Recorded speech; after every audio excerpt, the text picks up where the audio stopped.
Hey everyone, this video is for you if you prefer to have formal notes. So we're going to go through the sine and cosine functions together. Remember, sine is the y coordinate of our unit circle and cosine is the x coordinate. And so what you saw in the spaghetti activity is that we are going to graph the heights of all those triangles when we graph sine, and in cosine we graph the width. Okay. So when we do that, we get a very consistent picture, and we can just pay attention to how it stretches in both directions and how it shifts. And that's the only thing you really have to pay attention to as soon as you know the picture of sine and cosine. So we're going to look at sine first. And sine generally looks like this. So we just have to pay attention to how that's stretched or not stretched, condensed. So the first thing we're going to look at is our quadrantal angles, and we are going to use the unit circle. I'm going to draw it and then I'm going to erase it.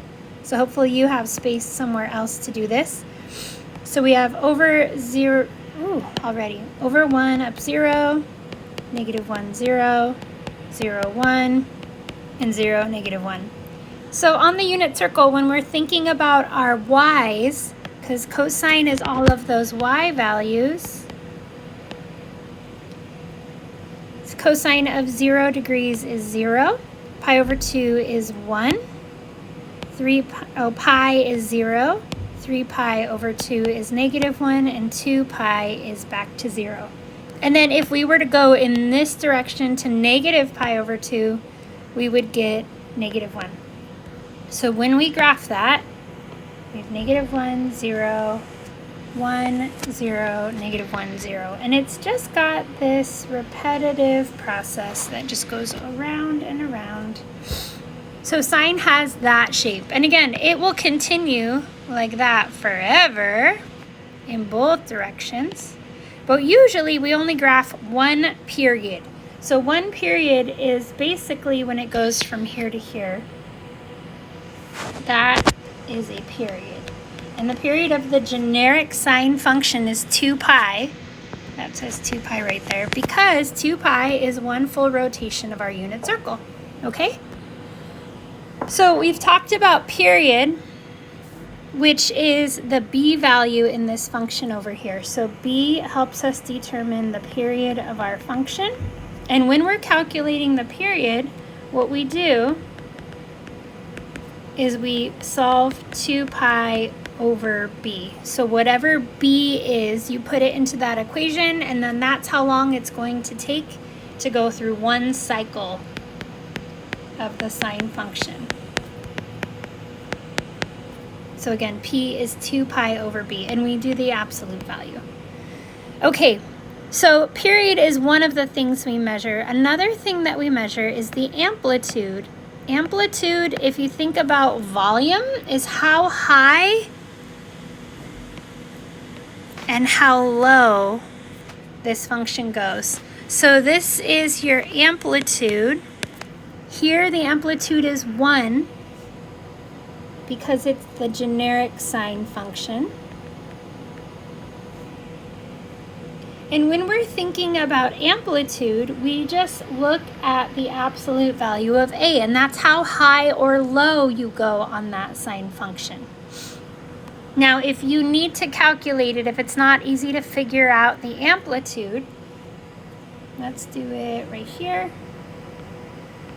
You do the max minus the min, all divided by 2. And that is your amplitude, because you measure from that blue line, which we're going to call the midline, up or down. Now, if your amplitude is negative, you have to flip your function over the midline. We're going to do some examples of that. But our picture would go like this if we had a less than 0. Okay, so we have our amplitude, which on our generic sine function is 1. We have our period, which on this one is 2 pi over 1, because there's a 1 in front of that x. And then, oops, wrong color. We need to look at our shift.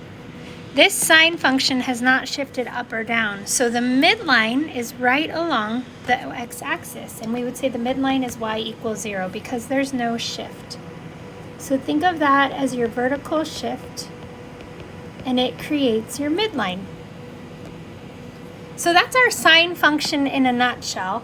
This is an odd function.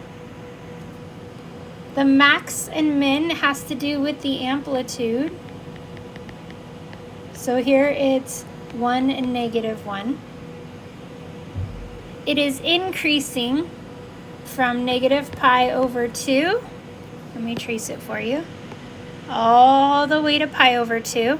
And then it starts again at 3 pi/2. But we're not going to worry about that 3 pi/2. We're just going to do -pi/2 to pi/2. And then it decreases from pi/2 all the way down to 3 pi/2. And there's a repetition in that decrease as well, because this is a periodic function. So it decreases from pi/2 to 3 pi/2. The end behavior is that it oscillates. So think about a wave between 1 and -1. Or if we're thinking about amplitude, it's between a and -a. All right, that's our sine function. Now, in class we did some examples. We're going to graph an example real quick here. So let's look at 2 sine x. We have an amplitude of 2. So the height is 2 and the minimum is 2, the max and the min. There is no shift here, so I don't have to worry about that. So for me, I just like to draw my function, and then I like to go back and put in the y-axis. Ooh, that wasn't very good. Y-axis labels. So I have a max, a min, like that. Now let's look at our period. We have a 1 there. So 2 pi/b means that our period, we have 1 cycle that ends at 2 pi. So half of 2 pi is pi. Half of a pi is pi/2, and then we're counting by halves. So 1/2, 2 halves, 3 halves, 4 halves. And there you have it, the graph of 2 sine of x. Now let's try sine of 1/4 x. So now we don't have an amplitude, we have a period. So 2 pi/b is 2 pi divided by 1/4, which is the same as 2 pi times 4/1, or 8 pi. So we're going to have the same graph. Amplitude is 1. Oh, that was a terrible picture. We're going to do a better job. So 0, max, 0, min, 0. There we go. Now let's label our period. We start at 8 pi. So think about the halfway mark. What would be half of 8 pi? Good, 4 pi. Half of 4 pi is 2 pi, so we're counting by 2's, 2, 4, 6, 8. All right. Now, let's look at this problem where we're going to shift our sine up 3. Our new midline is 3. That's kind of like your x-axis. Our amplitude is 4.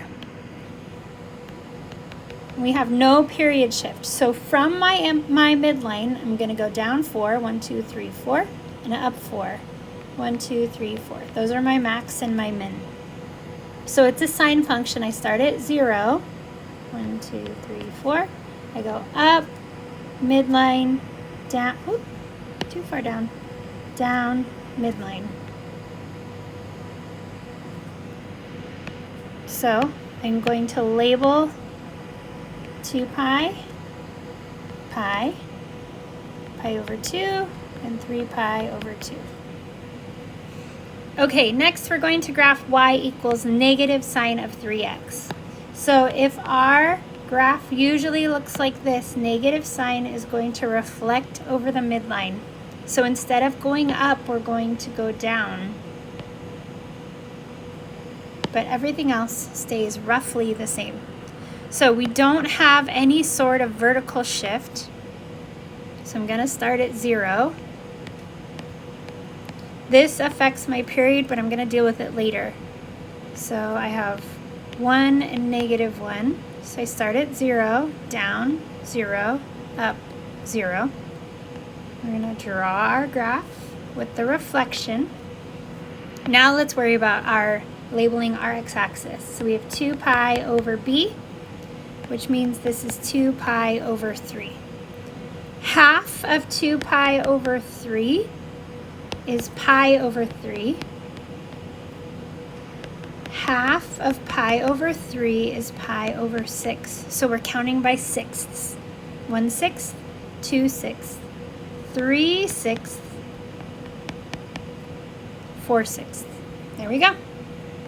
Okay, so those are all of your sine graphs and your sine notes. I'm going to do a separate video for cosine.